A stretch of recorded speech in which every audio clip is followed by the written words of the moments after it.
lève-toi et proclame l'amour vainqueur. Tu vivras, oh, tu vivras. Lève-toi.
N'oubliez pas de vous abonner à la page du groupe Israël en cliquant sur le bouton s'abonner, ensuite sur la petite cloche de notification et sur toutes pour recevoir toutes nouvelles vidéos postées sur la page. Merci.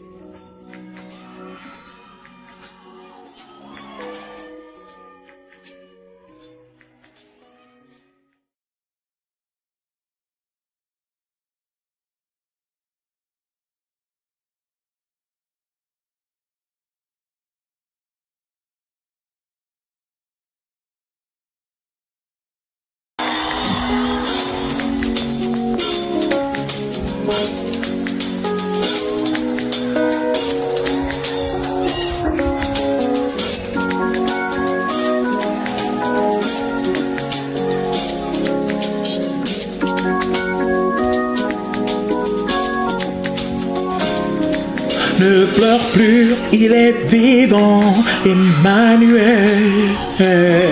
Ne doute plus, il est vivant, Emmanuel. Il revient, Emmanuel. Il revient, Emmanuel. Ne pleure plus, il est vivant, Emmanuel. Il est vivant, Emmanuel. Il revient, Emmanuel. Il revient, Emmanuel. Quand tu tombes, il est tout près, Emmanuel. Quand tu cries, il est tout près, Emmanuel.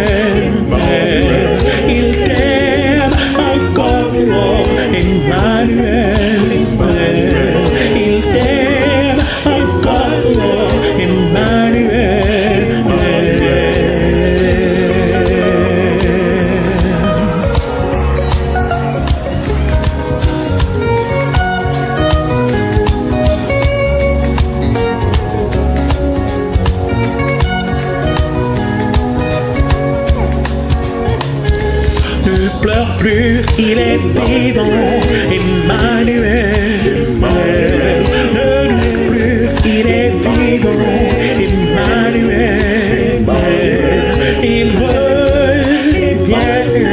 Emmanuel, il revient. Emmanuel.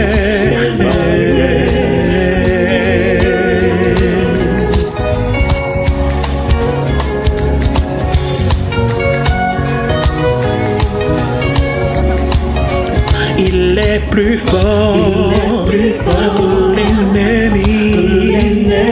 Il a vaincu l'ennemi. Ne tarde plus, crois en lui. Il te donne la victoire. Il t'aime encore, Emmanuel. Il t'aime encore, Emmanuel.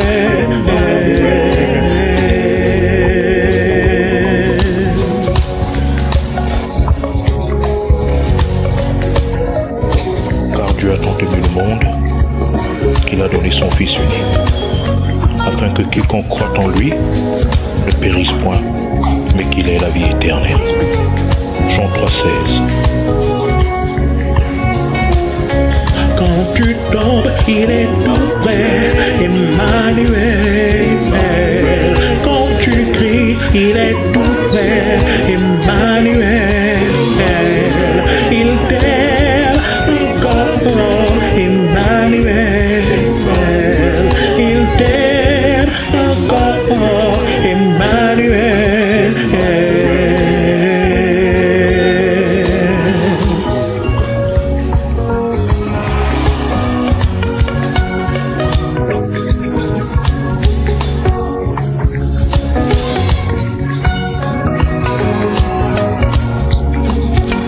Il est plus fort que l'ennemi. Il a vaincu l'ennemi. Ne tarde plus, crois en lui. Il te donne la victoire. Il t'aime encore, Emmanuel. Il t'aime encore, Emmanuel.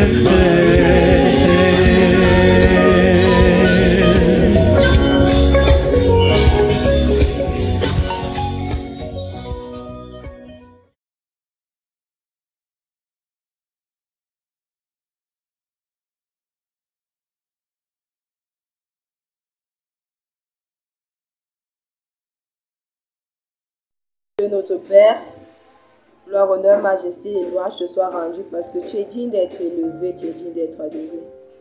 Nous te bénissons, nous te disons merci parce que tu nous permets de continuer dans l'adoration en ce sabbat matin. Mais avant tout, nous voulons te supplier afin que tu puisses nous pardonner nos offenses commises pendant cette journée, cette semaine. Nous te supplions, Père, afin que tu nous rendes agréables à toi. Nous voulons débuter avec l'école du sabbat. Nous te supplions afin que ton esprit nous inonde et que celui-ci nous aide à comprendre les leçons dans ta parole et que nous puissions les mettre en pratique dans nos vies et dans celles de ceux qui ne te connaissent pas. Bénis-nous abondamment. Inonde-nous de ton esprit au nom de Jésus-Christ. Amen.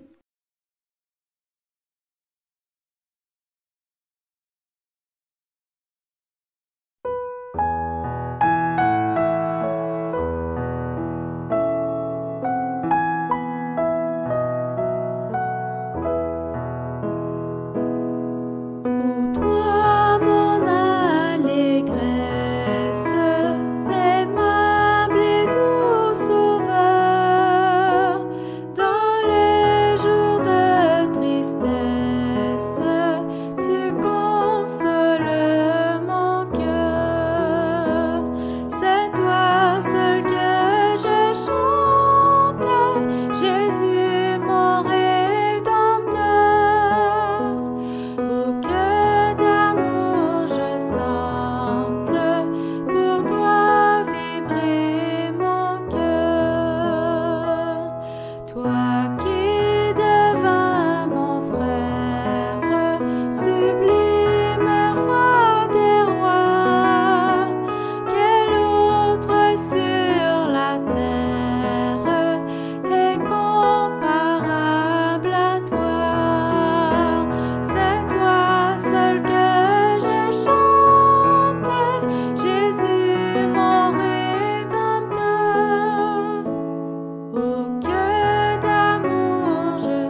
Chers amis, chers auditeurs, chers téléspectateurs, bienvenue au résumé de la leçon de l'école du sabbat. Souviens-toi, n'oublie pas, le thème central de la leçon numéro 10 que nous étudions tout au long de cette semaine. En effet, nous les humains, nous avons tendance à oublier. Oublier les bons moments quand nous allons mal, oublier, n'est-ce pas, les mauvais moments quand nous allons bien. Alors, c'est peut-être pour cette raison que Dieu nous demande dans le Deutéronome de ne pas oublier de nous souvenir. Mais de quoi devons-nous nous souvenir? De quoi devons-nous nous rappeler? La leçon de cette semaine nous suggère dans un premier moment de nous souvenir des promesses de Dieu dans notre vie. Dans Genèse chapitre 9 verset 16, Dieu prend un serment. Je verrai paraître l'arc-en-ciel et je penserai à l'engagement éternel que j'ai pris à l'égard de toutes les espèces vivantes sur la terre. Alors, est-ce que Dieu a une mauvaise mémoire? Est-ce que Dieu a besoin d'un marqueur dans l'espace pour lui rappeler ses promesses? Bien sûr que non. Il ne peut jamais oublier cette alliance. Il faut cependant que nous sachions que ces promesses sont certaines, elles sont mûres et qu'il n'oubliera jamais une alliance contractée avec nous. Alors, chaque fois que nous voyons l'arc-en-ciel, nous nous souvenons de la promesse de Dieu, nous nous rappelons les avertissements de Dieu et nous nous rappelons de l'intervention miraculeuse de Dieu dans le monde. En nous rappelant ce que signifie l'arc-en-ciel, nous pouvons être certains, inscrits dans le ciel en de belles couleurs, que la parole de Dieu est véritable, qu'elle ne ment pas et qu'elle s'accomplit. Nous devons nous souvenir également des temps passés. Deutéronome chapitre 4 verset 32. Réfléchissez aux événements d'autrefois, à ce qui est arrivé longtemps avant vous. Depuis que Dieu a créé l'humanité sur la terre, méditez sur tout ce qui s'est passé d'un bout à l'autre du monde. Un fait aussi extraordinaire s'est-il déjà produit? A-t-on déjà entendu raconter une chose pareille? Moïse évoque ici 3 événements marquants qui ne s'étaient jamais produits auparavant et que les Israélites, et nous tous d'ailleurs, nous ne devons jamais oublier. Les miracles par lesquels Dieu a fait sortir Israël d'Égypte, la voix de Dieu lorsqu'il s'adressait directement au peuple, et puis la puissante expulsion des nations païennes. Alors, nous ne devons pas oublier les miracles que Dieu a fait dans notre vie.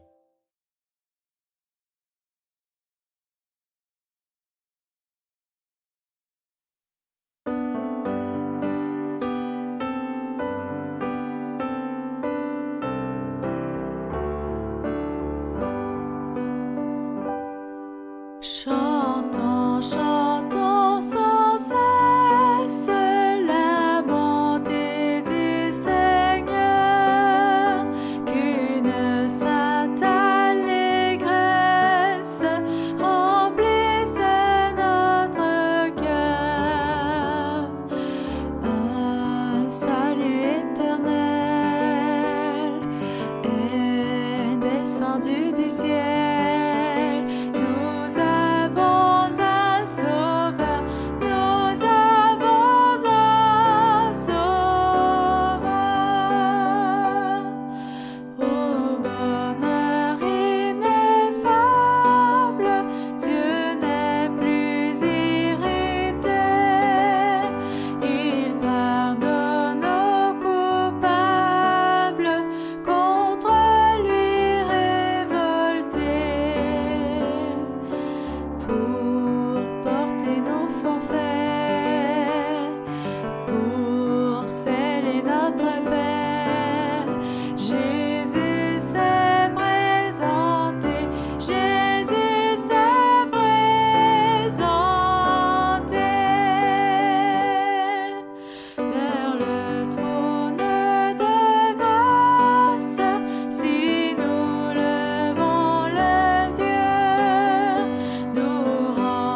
et son heureux enfant, avec lui triomphant, tel qu'il est le verra, tel qu'il est le verra.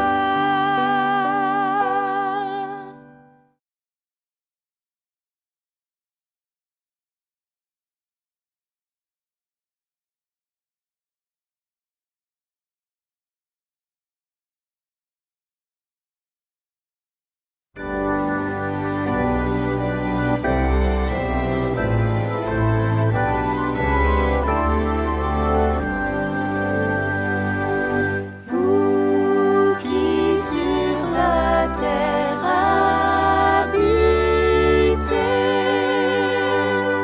chantez à haute voix, chantez,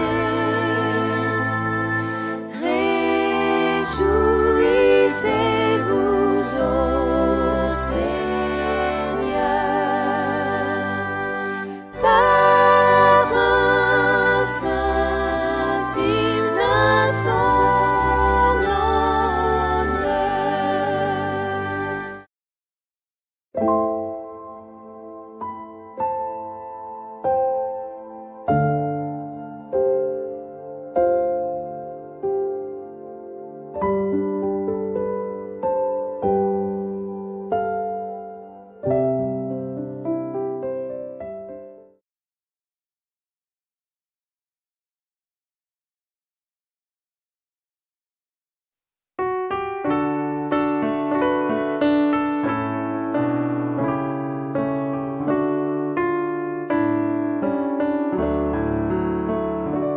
Jésus, agneau de Dieu, du sang de l'alliance,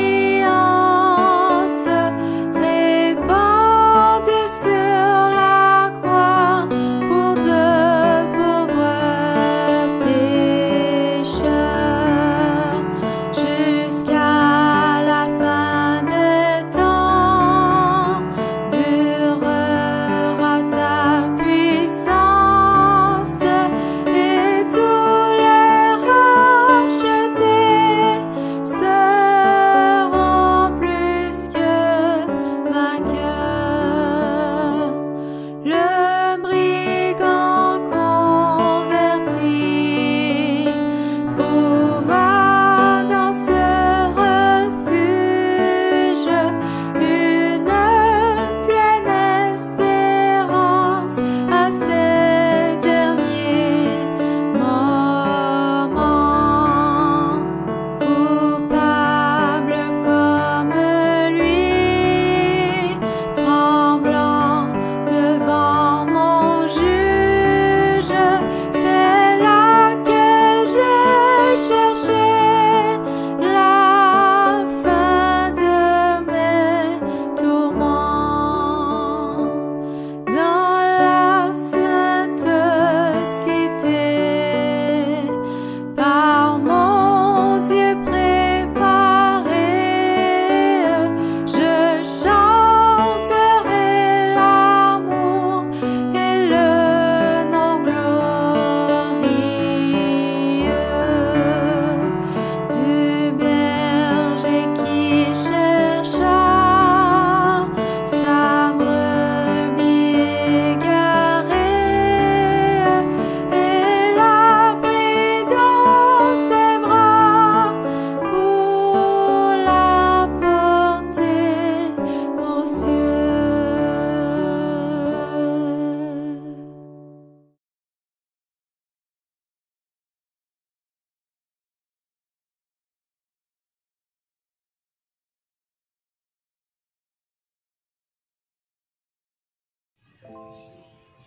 Éternel Dieu notre Père, toi qui règnes d'éternité en éternité, nous te rendons grâce ce matin parce qu'une fois de plus, tu as renouvelé ton souffle de vie en nous. Notre Dieu, notre Père, à présent que nous sommes devant ta face, nous te prions de nous purifier par le sang de ton Fils Jésus-Christ. Nous allons écouter ta parole. Nous te prions d'être avec ton serviteur que tu as choisi ce matin de nous nourrir spirituellement. Seigneur, nous te prions de pardonner d'abord ses péchés et de purifier ses lèvres afin que tout ce qui sortira de sa bouche ne vienne que de toi. Seigneur, que ton Esprit Saint règne en nous afin que nous puissions être édifiés dans cette parole. Surtout, Seigneur, permets en sorte que cette parole ne tombe pas dans les oreilles de sourds, que nous puissions la retenir, la mettre en pratique et surtout la partager à ceux qui ne la connaissent pas. Sois donc avec nous jusqu'à la fin de cette journée. Au nom puissant de ton Fils Jésus-Christ, nous t'avons prié. Amen.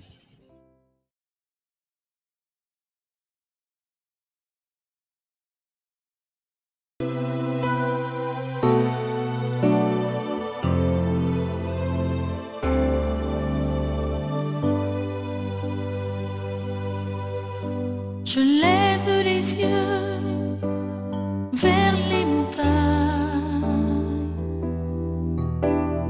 D'où me viendra le secours? Le secours me vient de l'Éternel qui a fait les cieux et la terre.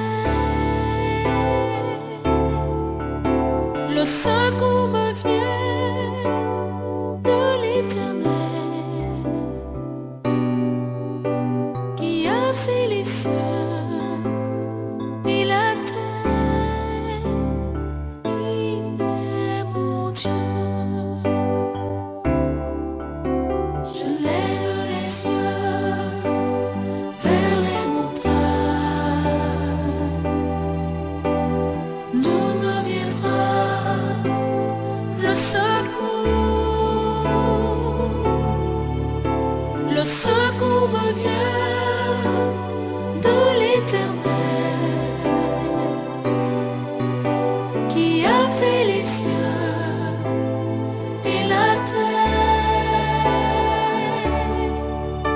Le secours me vient de l'Éternel qui a fait les cieux et la terre. Il ne donne ni ne soumet celui qui garde Israël. Il ne donne ni ne soumet, l'Éternel me gardera. Il ne donne ni ne soumet, il gardera mon pied de tout mal. Il ne donne ni ne soumet, l'Éternel gardera mon âme.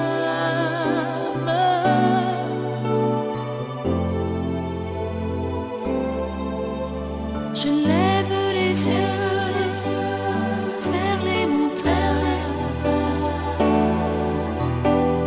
D'où me viendra le secours? Le secours me vient de l'Éternel qui a fait les cieux et la terre. Le secours me vient de l'Éternel qui a fait les cieux et la terre.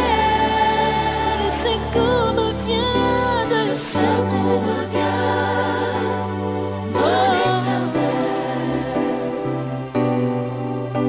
qui a fait les cieux et la terre. Le secours me vient de l'Éternel, l'Éternel des armées qui a fait les cieux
Chers frères et sœurs en Christ, chers amis et auditeurs, bonjour et bon sabbat.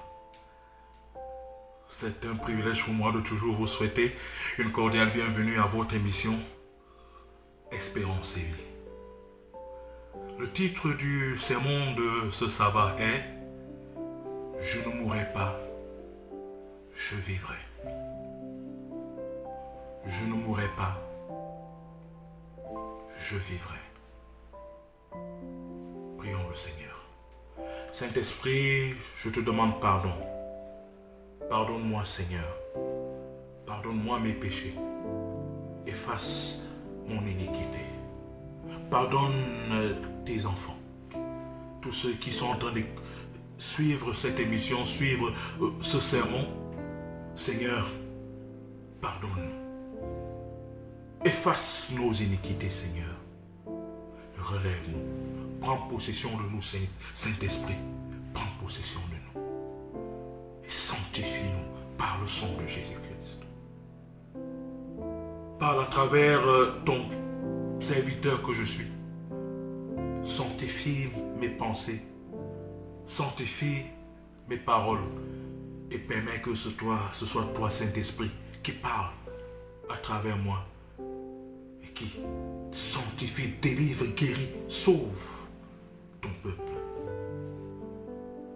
Enseigne-nous ta parole et que ta volonté puisse être faite dans nos vies. Parce que nous t'avons prié au précieux nom de Jésus-Christ. Amen. Je ne mourrai pas, je vivrai. Un jour, dans les années 1920, une femme dans un village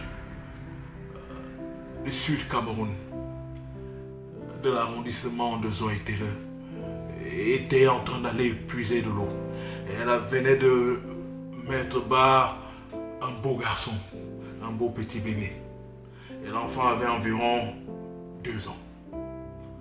Elle quitte donc la cuisine de son mari. Elle prend le chemin pour aller puiser de l'eau. Et arrivée au puits, elle pose le bébé à quelques 3 mètres d'elle et elle se met à puiser de l'eau. Au moment où elle se mettait à puiser de l'eau, soudainement, une panthère est sortie de la forêt. C'était les affaires de 1920.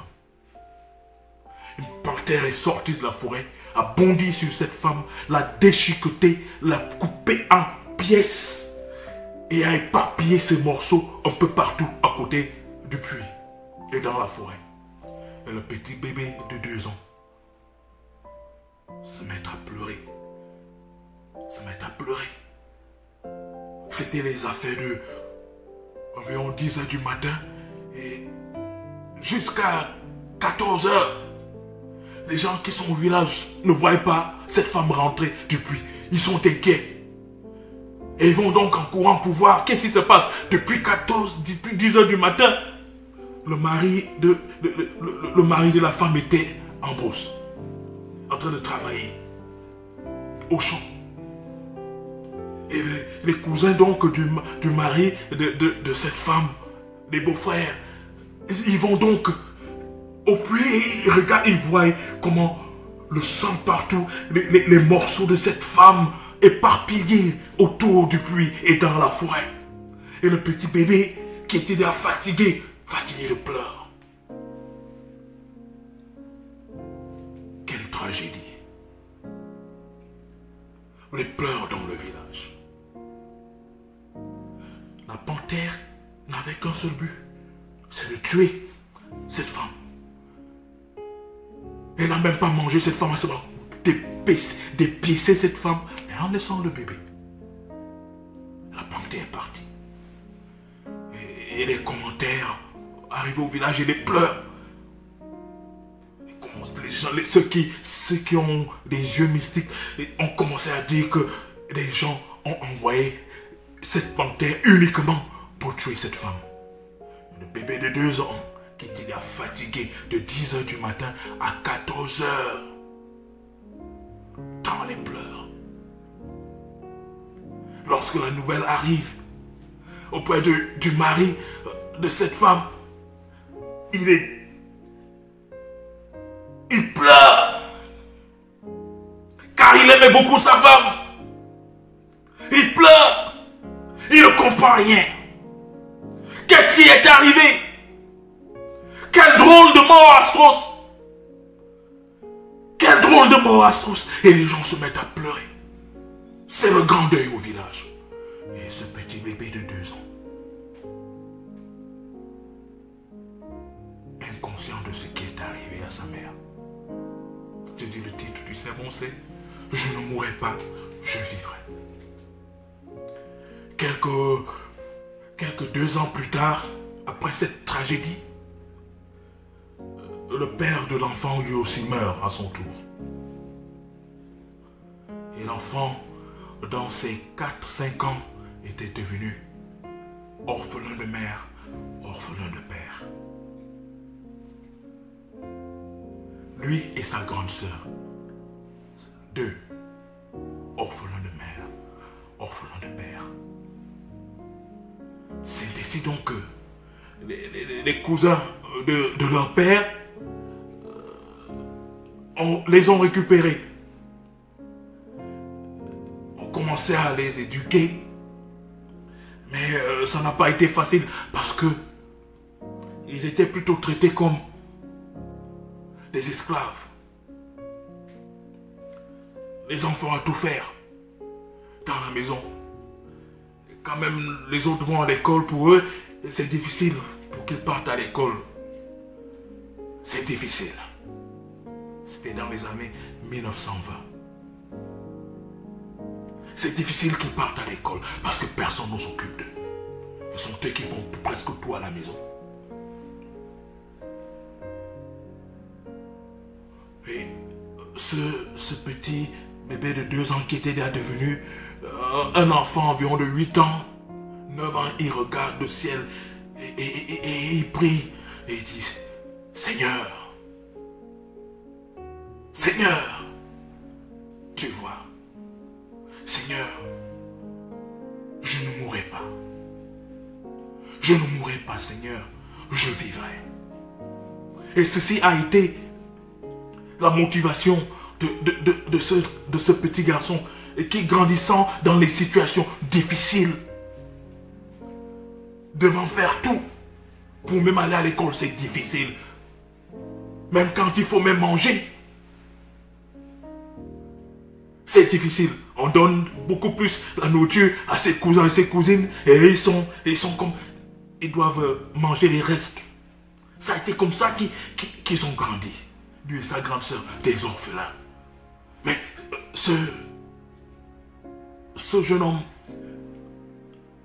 grandissant, avait quand même une foi. Et toujours dans ses prières, il disait, Seigneur, on voudrait mettre fin à ma vie. Comme ils ont mis fin à la vie de ma mère. On voudrait me rendre le dernier dans ce village. Seigneur, on voudrait me faire mourir, mais je ne mourrai pas, Seigneur. Je sais que tu es Dieu, le Tout-Puissant. Tu es Seigneur, tu es le Dieu des orphelins, Seigneur. Je ne mourrai pas, je vivrai. Cette foi qui a animé ce jeune homme l'a accompagné jusqu'à ses 20 ans, jusqu'à ses 22 ans, jusqu'à ses 23 ans. Et il se battait au village. Il n'a pas fait beaucoup d'études. Et à l'époque, il avait entendu qu'il y avait une école des missionnaires adventistes qui avait été ouverte à Nangaï Boko. Lui, il était à 100 000 miles. C'est ainsi qu'il a dû marcher à pied de 100 000 miles jusqu'à Nangaï Boko pour aller à l'école des missionnaires. Et vous savez, 100 000 miles Nangaï Boko, ceux qui connaissent cette distance, c'est environ plus de 300 km. Mais ils marchaient à pied. Marcher à pied. Et lorsque, là où la nuit le retrouvait, il dormait.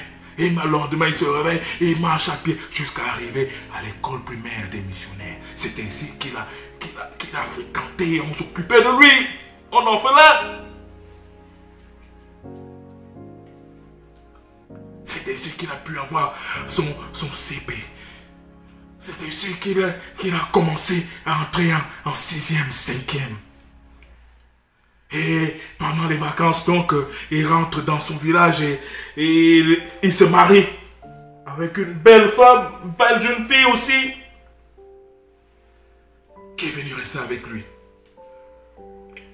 Et la malédiction des gens qui avaient été jetés la malédiction vers eux, cette malédiction, Dieu avait annulé cette malédiction et a commencé à transformer cette malédiction en bénédiction. J'ai dit que le titre du sermon c'est « Je ne mourrai pas, je vivrai ». Il a commencé à avoir des enfants. Le camp où le village disait que c'est le camp qui sera un camp de cimetière, des gens qui vont mourir. Rien de bon ne sortira de là. Dieu a commencé à multiplier ce couple.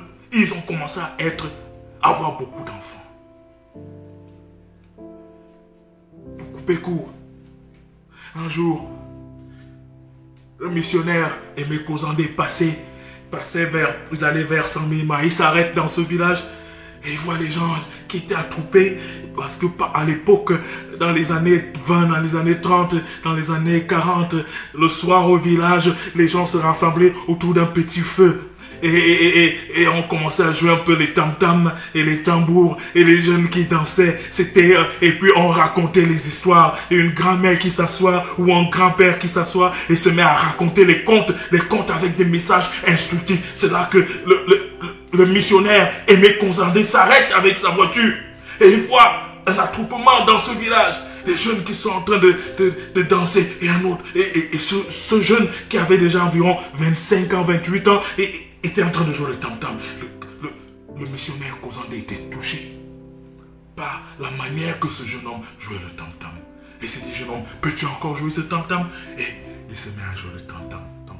C'est ainsi que le missionnaire Aimé Kozandé a enregistré ce tam-tam. Et vous qui suivez l'émission Il est écrit, l'émission de la radio adventiste, il est écrit de chaque samedi matin à 5h30 au poste national de la CRTV. Vous entendez toujours, il y a d'abord un tam-tam qui introduit l'émission de Il est écrit. Ce tam-tam, voilà donc l'historique, les origines de ce tam-tam. Celui qui a suivi ce tam-tam, c'était ce monsieur qui a 2 ans. Sa mère avait été déchiquetée par une panthère mystérieuse qui a connu les moments difficiles, mais qui n'a jamais perdu l'espoir. Même lorsqu'on disait qu'il va mourir, il gardait espoir qu'il allait vivre. Et c'est ce tam-tam que le missionnaire Aimé Kozandé avait enregistré. Ce tam-tam qui introduit l'émission de la radio adventiste, il est écrit. Et alors, finalement, il est entré dans l'école des missionnaires et il est devenu l'un des premiers Camerounais à devenir missionnaire, évangéliste. Il est devenu évangéliste, missionnaire. À l'époque, c'est lui qui jouait le rôle de pasteur. Et ses enfants, il a eu beaucoup d'enfants. Et ses enfants ont commencé à fréquenter. Et ses enfants ont commencé à se marier. Et ils ont commencé à... Ce camp qu'on disait que c'est le camp de la mort, où il y aura les cimetières. Et le camp où la vie est entrée, où la parole de Dieu est entrée. Ce petit enfant de 2 ans qui a perdu sa mère, tué par une panthère mystérieuse, est devenu le premier évangéliste de toute la région du Sud Cameroun. C'est l'histoire de mon grand-père maternel. Son nom était Monty Etienne. À chaque fois que vous allez donc suivre la radio adventiste, il est écrit. Lorsque vous allez suivre ce tam-tam qui introduit l'émission adventiste, il est écrit. Sachez que c'est ce jeune homme qui avait reçu un coup terrible à ses 2 ans. Sa mère avait été quoi? Déchiquetée, tuée par une panthère mystérieuse. Monty Etienne. Je ne mourrai pas, je vivrai. Et l'histoire de mon grand-père maternel me rappelle l'histoire de Joseph. Joseph qui,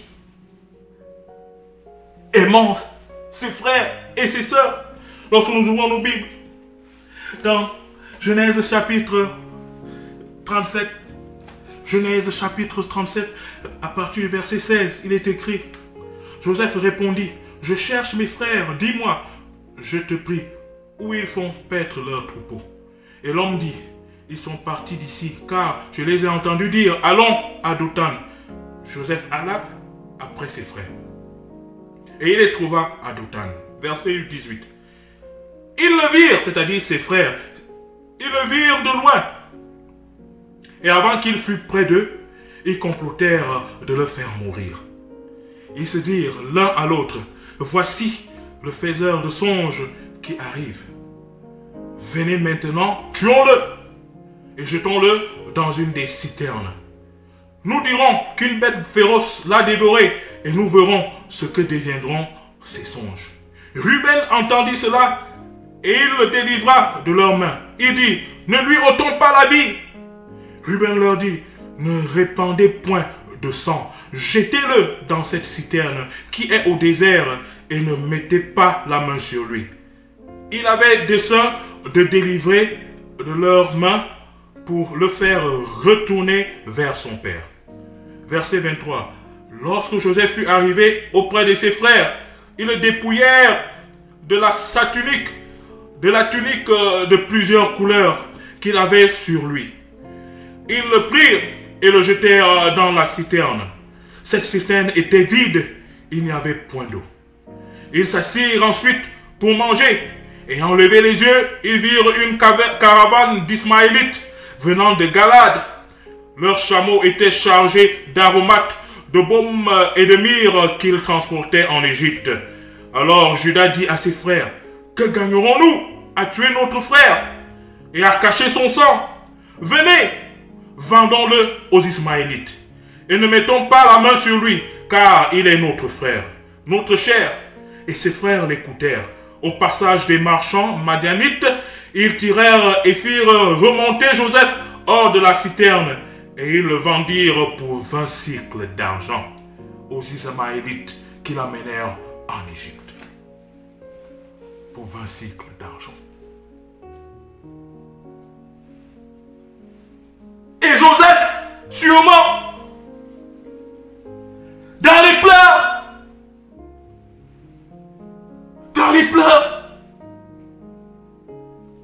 il dit, mes frères,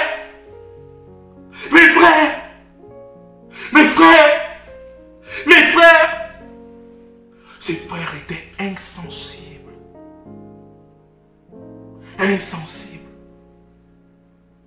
Les pleurs de leur petit frère Joseph, ça ne leur disait rien.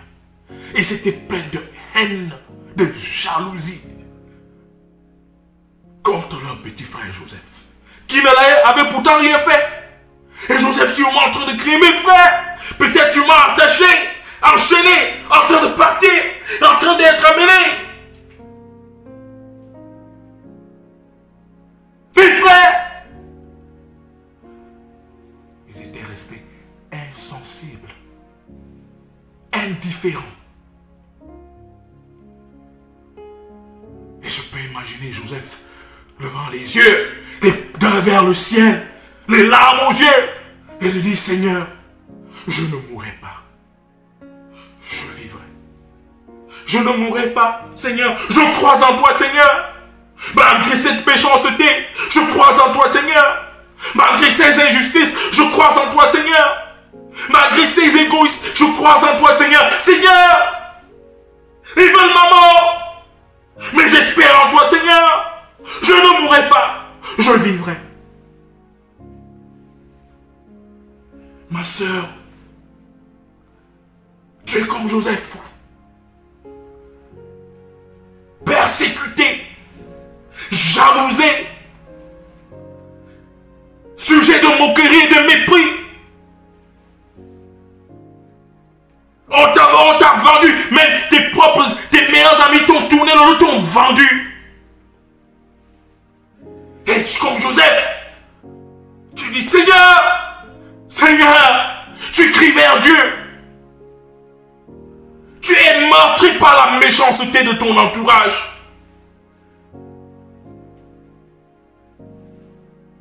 Comme Joseph, tu dis, Seigneur, tu vois. Mon frère, tu es aussi comme Joseph.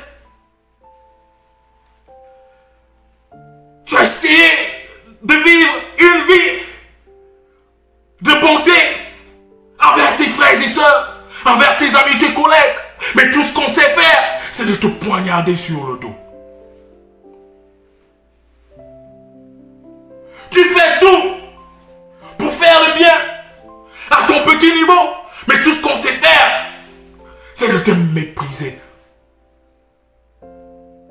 Et tu es meurtri. Tu veux même investir. Tu essaies d'investir. Mais tout ce qu'on sait faire, c'est de t'escroquer. Et peut-être même quand tu as trébuché, tu es tombé, tu n'as plus les moyens. Parce que tu as essayé d'investir, ça n'a pas donné. Et ce sont les premières personnes que tu as aidées. Ces personnes même que tu as aidées sont ces personnes qui viennent maintenant, qui se moquent de ta misère, qui se moquent de toi. Oui, quelque part, mon frère, ma soeur, nous sommes comme Joseph. Abandonnés, rejetés, méprisés, jalousés.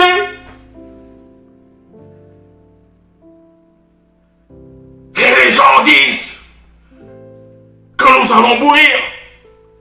Les gens font même des incantations pour dire que nous allons périr. Ma soeur, si tu as été le sujet d'abus comme Joseph, dis à ceux qui t'ont abusé, je ne mourrai pas, je vivrai. Mon frère, si tu as été vendu comme Joseph, par tes collègues, par tes camarades, par tes amis, par tes frères, ils t'ont vendu. Dis à ceux qui t'ont vendu que je ne mourrai pas, je vivrai. Ma soeur, si tu as été le sujet de moquerie par tes amis, tes copines qui sont belles, qui brillent comme le soleil, et toi, lorsque tu te vois, tu n'es pas aussi brillante comme elle, tu n'attires pas les hommes comme elle, tu ne parviens pas à te marier comme elle, ou alors tu es même dans ton foyer, ça ne va pas, et tu deviens le sujet de moquerie. Dis à ceux qui se moquent de toi, je ne mourrai pas, je vivrai.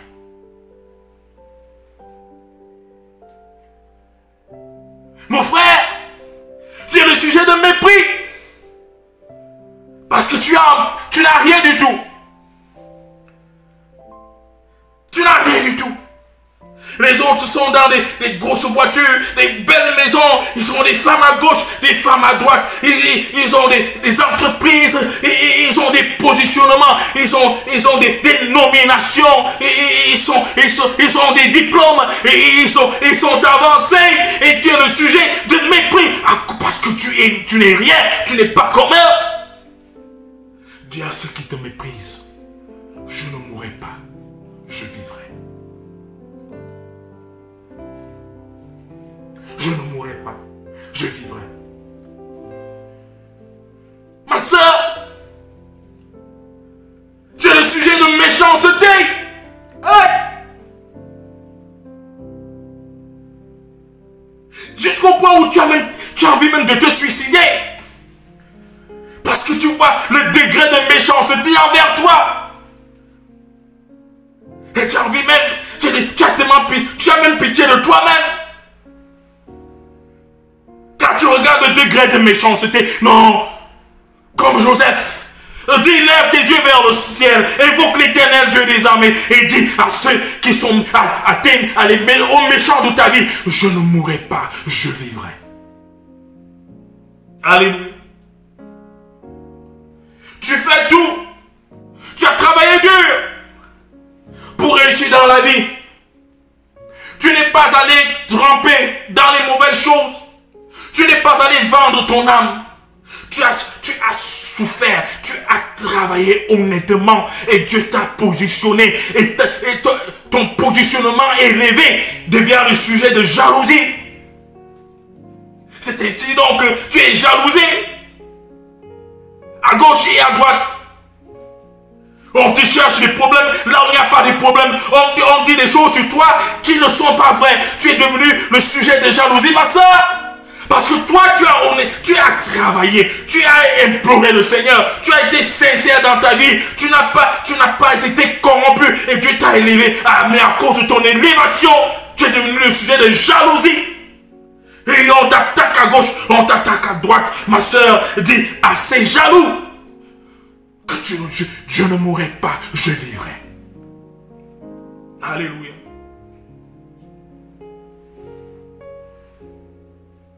Tu as aimé ton homme.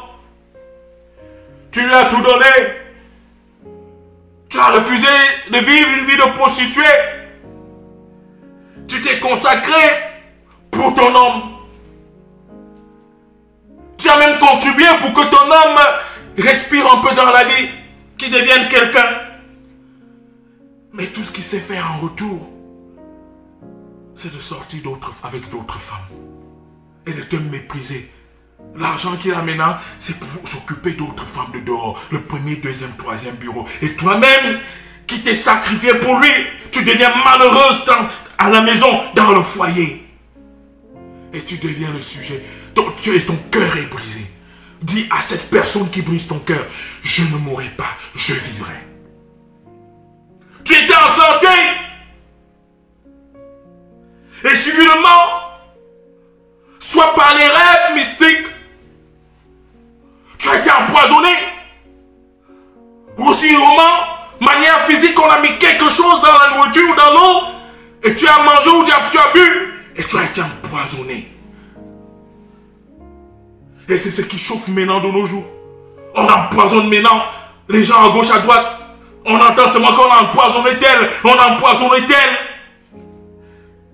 La jalousie pousse les gens et la méchanceté de cœur pousse les gens à vouloir éliminer les autres. Tout simplement parce que ta sœur t'a dépassé, ton frère t'a dépassé. Alors ça te fait mal au cœur et tu fais tout pour vouloir éliminer cette personne par tous les prix, par tous les moyens. Mon frère, ma soeur, si tu es dans une situation où ta santé, ça ne va plus, et il semble que cette situation émane d'une manière mystique, et tu sembles mourir à petit feu, lève tes yeux vers l'Éternel, invoque l'Éternel Dieu des armées, et dis à ces gens qui ne t'aiment pas, dis-leur que je ne mourrai pas, je vivrai. Alléluia. Lorsque nous ouvrons la Bible, dans Psaume 118, Psaume 118, versets 16 et 17. Vous êtes avec moi? Psaume 118, versets 16 et 17. Il est écrit: la droite de l'Éternel est élevée. La droite de l'Éternel manifeste sa puissance. Alléluia. Je ne mourrai pas. Je vivrai. Alléluia. Et ça ne s'arrête pas là. Et je raconterai les œuvres de l'Éternel. Alléluia. Alléluia. Ça, c'est la bonne nouvelle. La bonne nouvelle est que quelles que soient nos situations, la droite de l'Éternel est élevée. Alléluia. La droite de l'Éternel manifeste sa puissance. Alléluia. L'Éternel se manifestera dans ta vie, ma soeur. L'Éternel Dieu se manifestera dans ta vie, mon frère. L'Éternel Dieu se manifestera dans nos vies. Sa droite puissante sera manifestée. Et nous allons dire, je ne mourrai pas, je vivrai et je raconterai des merveilles de l'Éternel. Alléluia. Commence à danser, ma soeur. Commence à te réjouir, mon frère. Parce que l'Éternel te dit, quelle que soit ta situation, lève les yeux vers lui et dis fort, je ne mourrai pas, je vivrai. Dis à ceux qui te haïssent, je ne mourrai pas et je vivrai. Dis au péché, je ne mourrai pas et je vivrai. Dis aux démons, je ne mourrai pas, je vivrai. Dis à ceux qui te font du mal, je ne mourrai pas et je vivrai. Crions avec joie, prenons autorité, car la main de l'Éternel, la droite de l'Éternel est élevée. La droite de l'Éternel manifeste sa puissance. Je ne mourrai pas, je vivrai et je raconterai les œuvres de l'Éternel. Alléluia. Est-ce que vous comprenez? Mon feu grand-père, c'est ce qui est arrivé dans sa vie. Mon feu grand-père maternel, c'est lui qui joue au tam-tam, qui annonce l'introduction de Il est écrit. Il a pu raconter les œuvres de l'Éternel. Parce qu'il savait qu'en tant qu'orphelin, opprimé, méprisé, que l'Éternel allait accomplir l'impossible dans sa vie. Et il est devenu l'un des premiers évangélistes adventistes au Cameroun. Et par lui, il a donné beaucoup d'enfants. Au lieu qu'on voit les cimetières dans mon village, dans le camp de mon village maternel, c'est plutôt la vie des enfants, des hommes, des femmes, ceux qui voyagent, qui vont à l'étranger. Dieu a béni cet endroit qu'on a dit que ça allait être un endroit de cimetière par où on a d'abord tué mon arrière-grand-mère en envoyant une panthère la déchiqueter. Les gens peuvent planifier la fin de ta vie, mais Dieu n'a pas encore dit le dernier mot dans ta vie. Alléluia. Les gens peuvent planifier ta chute, mais Dieu n'a pas encore dit le dernier mot dans ta vie. Alléluia. C'est pourquoi nous devons dire: je ne mourrai pas, je vivrai, je raconterai les œuvres de l'Éternel. Alléluia. Par ta maladie, tu seras guéri au nom de Jésus-Christ. Par ta situation, tu seras délivré. Tes péchés sont pardonnés. Dieu te pardonne si tu t'abaisses devant lui et lui dis: Seigneur, pardonne-moi. Seigneur, sauve-moi. Seigneur, délivre-moi. Non, je ne mourrai pas, je vivrai. Alléluia. Veux-tu dire avec moi aujourd'hui: Seigneur, que ta main puissante se manifeste dans ma vie. Et je sais que, Seigneur, je ne mourrai pas, je vivrai par ta grâce. Alléluia. Non, je ne mourrai pas, je vivrai. Nous allons vivre. Et même s'il nous arrive de mourir ici-bas, la mort, c'est quoi pour les chrétiens? C'est comme un soleil. C'est comme un sommeil, autant pour moi. Et au jour de la résurrection des saints, nous allons ressusciter. Et nous allons vivre pour l'éternité. Je ne mourrai pas, je vivrai. Alléluia. Que l'Éternel vous bénisse. Amen.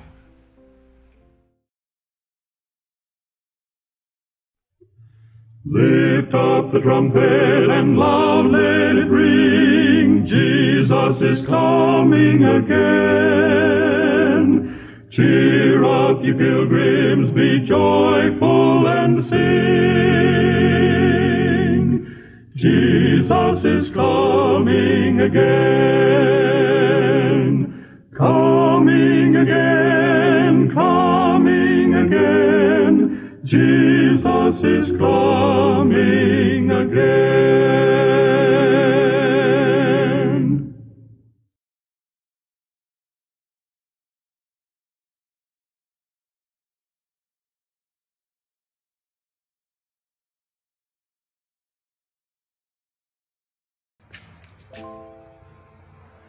Que l'Éternel vous bénisse et qu'il vous garde. Que l'Éternel vous conduise durant toute votre vie jusqu'à l'avènement du Seigneur Jésus-Christ. En Jésus-Christ nous avons prié. Amen.